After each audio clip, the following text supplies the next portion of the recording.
परमेश्वर का वचन बाइबल बताती है कि परमेश्वर ने अपने हाथों से मनुष्य की रचना की।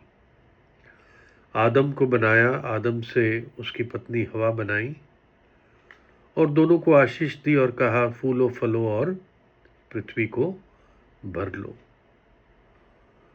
और आदम जो मिट्टी से बना,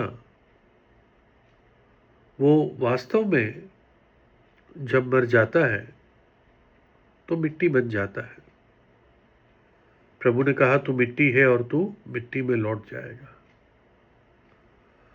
तो आपको मालूम है कि मनुष्य की जो देह है, अगर आप उसको केमिकली देखें तो उसका मूल्य कितना है।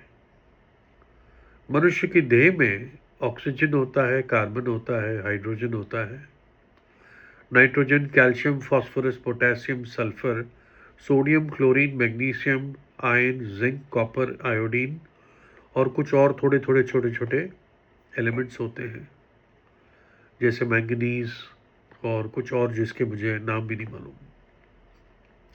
इसमें सबसे ज़्यादा ऑक्सीजन होता है 43 किलो। ये एक एडल्ट आदमी, 70 किलो के आदमी का अप्रॉक्सीमेशन बता रहा हूँ। 43 किलो ऑक्सीजन होता है, 16 किलो कार्बन होता है, 7 किलो हाइड्रोजन होता है। ये अलग अलग तरीके से शरीर में होता है, क्योंकि मनुष्य के शरीर में सबसे ज़्यादा पानी है, प्रोटीन्स है। तो ये इसकी अगर आप मूल्य लगा लें तो ये $10 यानी लगभग 800-900 रुपये इसकी कीमत है। ये मनुष्य के शरीर की कीमत है। पुराने समयों में 30 चांदी के सिक्के में एक गुलाम मिल जाता था।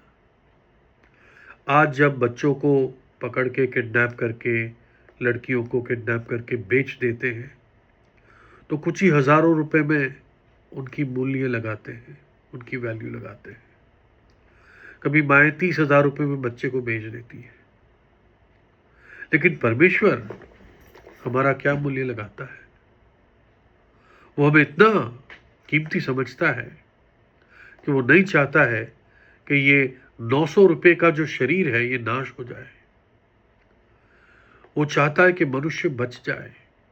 पापों की मजदूरी मृत्यु है। मनुष्य नरक चला जाएगा अगर पाप में मरेगा। इसलिए परमेश्वर ने अपना पुत्र दे दिया, यीशु मसीह दे दिया। यीशु मसीह ने अपना लहू बहा दिया ताकि पापी पश्चाताप करके, यीशु पे विश्वास करके बच जाए, नाश न हो, परंतु अनंत जीवन पाए, क्योंकि हम उसकी सृष्टि है।